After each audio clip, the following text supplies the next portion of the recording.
Hello everyone! Today I have another story to share with you, and I chose this story for two reasons. One, the main character is the same as the story that we read the other day, Molly Lou Melon. This story, though, the title is Have Fun, Molly Lou Melon. The other reason I chose this story is because in this story we're going to learn about Molly Lou Melon. And in the last story, she was having some trouble with friends at a new school, and she was trying to be herself and stand tall. Well, in this story, Molly Lou Melon uses her imagination and does some pretty amazing, super fun things. And over the last few weeks, I've been hearing from you and from your parents and on Seesaw and in emails and in video chats that you've been working on some really fun stuff while we're at home. Sometimes it's hard to be in the house all the time. Raise your hand if you wish we could go back to school. I know I do. I miss our classroom. I miss recess. I miss eating lunch with my friends. But raise your hand if you've thought of some cool, fun things to do while you're at home. I know I have. And I feel like Molly Lou Melon has some really good ideas about art projects to make and things to create. I just learned this week that Hildy and Elsie made robots at their house. I know that there are some of you who have been planting gardens. Judah and Simone, they've been planting gardens at their houses. I know that others have been making beautiful art projects. I know Kiki has been drawing up a storm at home. So many of you. Molly worked on some art at home with her nanny or her babysitter. And I'm sure that there are even more of you that I'm not mentioning right now, but I know that I see your beautiful art. I see your creativity. And I thought this book would be a fun one to read since we're all trying to have some fun at home and be creative. So today's story is Have Fun, Molly Lou Melon. And this story is written by an author, Patty Lovell, and illustrated by David Cottrell. And I believe that those are the same author and illustrator team that wrote Stand Tall, Molly Lou Melon.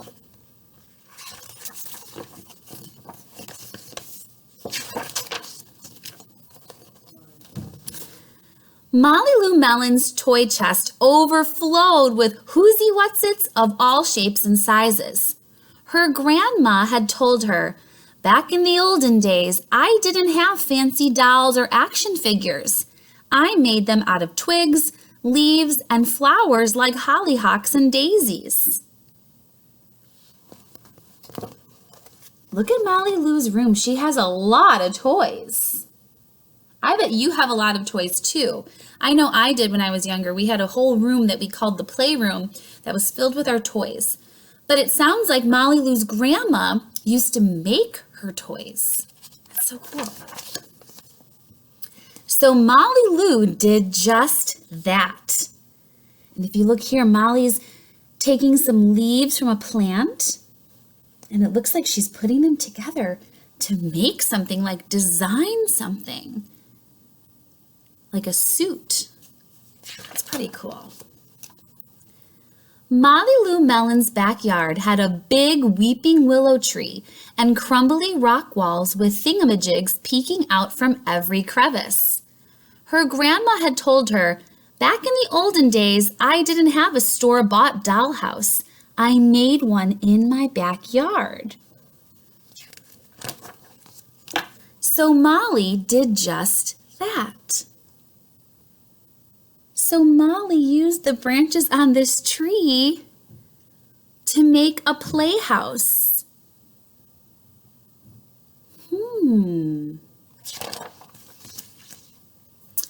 Molly Lou Melon's garage was full of colorful boxes and crates. Her grandma had told her, back in the olden days, I didn't have a race car. I sat in a cardboard box and sped down the hill. What do you think Molly might do? So she did just that. Wow, look, Molly put together all the old boxes and things she found around her house, and she repurposed them and made this awesome like airplane car thing. Like, let's see what I don't know what she calls it. Let's see if it tells us. Molly Lou Melon laid on her back in the tall, willowy grass. Her grandma had told her, "Back in the olden days, I didn't have a television. I watched the clouds that floated by and saw lots of things in them." So Molly did just that. I'm sitting by my window and I can tell today would be a perfect day to lay outside and look at the clouds. A day when it's sort of bright and sunny and you can see the big white fluffy clouds. Those are good days to look up and see if you can see some pictures in the clouds like Molly did. There's a bicycle. It looks like this sort of looks like Abraham Lincoln. I wonder if that's who that's supposed to be. A dinosaur, a rabbit. That's pretty cool. One day, new neighbors moved in next door. When Molly Lou Melon went to welcome their little girl, she heard Gertie say to her mom, "I'm bored." So Molly Lou Melon invited Gertie over to play. That was sweet of her. On Monday, Gertie brought over her darling Darla deluxe dollhouse, complete with an electric mixer and working chandeliers. Molly Lou Melon showed Gertie her tree root palace, complete with acorn cap dinner plates, woven leaf air conditioning system, and a cicada jacuzzi. And Gertie was amazed. So Gertie had this really fancy toy.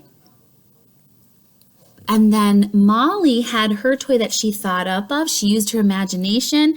She used the leaves and twigs and her toys and the roots of the tree to make her dollhouse.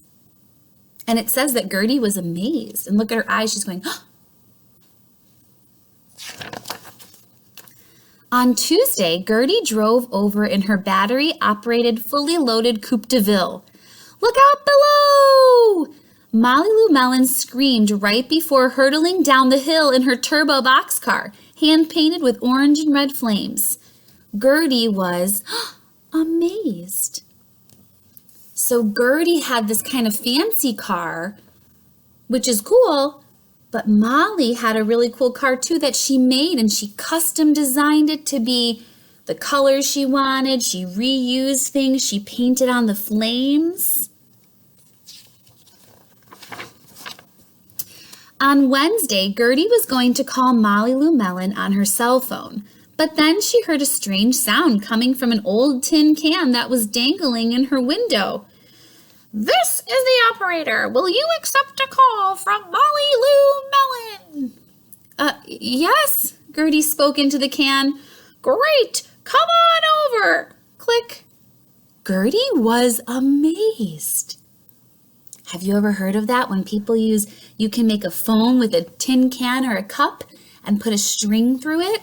That's always sort of fun to do. And then it looks like Gertie and her neighbor, they did the tin can phone across the yard. Oh, here you can see it. That's sort of fun. On Thursday, Gertie asked Molly Lou Melon if she'd like to come over and watch cartoons on her big screen TV. It's 120 inches wide. Molly Lou Melon said, "Not today, thank you. I'm going to go outside and watch the clouds. They're sky wide." Gertie was amazed. So instead of going over to watch a movie, Molly Lou Melon was so excited to lay outside and look up at the clouds and see if she could see cool pictures in the clouds. On Friday, Gertie brought over a homemade doll with a frilly hollyhock skirt and violets for hair. "Hi, this is for your palace," she said. And this time, Molly Lou was amazed. So this time, Gertie, she made a homemade doll for Molly to put in her palace outside. On Friday evening, Molly Lou Melon and Gertie were tired from playing all week long. They laid down in the tall willowy grass and looked up at the clouds. I see a butterfly, Gertie giggled, and a penguin and a refrigerator.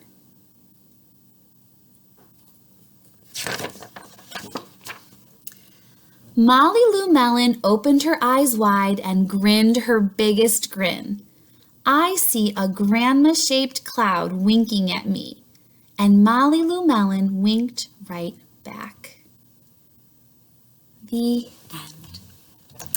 It really warms my heart. It's so sweet to hear about Molly and her relationship with her grandma, and it's also, Molly seems to be like a really good friend.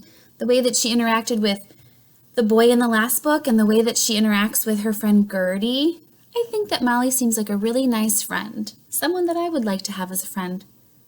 So after reading this story and hearing about what I said before of what some of the cool things your friends are making, I encourage you to take some time this week or this weekend. Maybe you can find things around your house and use your imagination to have some fun with them. I know that when I was little, I used to love to play with my brothers outside. We had a playhouse and we used to pretend to make dinner. And we would collect different leaves and rocks and twigs and things like that. And we would put them in bowls and then we would invite our parents to come out for dinner and we would pretend to have dinner together outside. I know something else that another thing we like to do is collect things, like collect cool rocks or collect different leaves and things and maybe make a collection of those. Those are two fun things that you can do. You can always play with chalk outside. You can always stare at the clouds like Molly Lou Melon did. You can always reduce, reuse, and recycle. Maybe you have some old toilet paper rolls from your bathroom that you can use, or boxes from when your parents make you macaroni and cheese or something, and maybe you can take those and cut them and glue them and make them into something neat, sort of like what you do at our free draw table. I know so many of you have been so creative at school to use things at the free draw table and cut them and glue them and cover them and paint them or color them and make them into something different. If you do decide, and if you can use your imagination to try something a little bit different this week, I hope that you can share and tell me about what you did. It's also a nice way to disconnect from the computer. The computer is an awesome tool and tablets are an awesome tool so we can see each other every day, but there is such a thing of too much computer time. So I encourage you to go outside when it's nice out and you have your parents' permission and enjoy being outside and using your imagination. In fact, it's about time for me to go. I'm going to go outside and have some fun. Bye.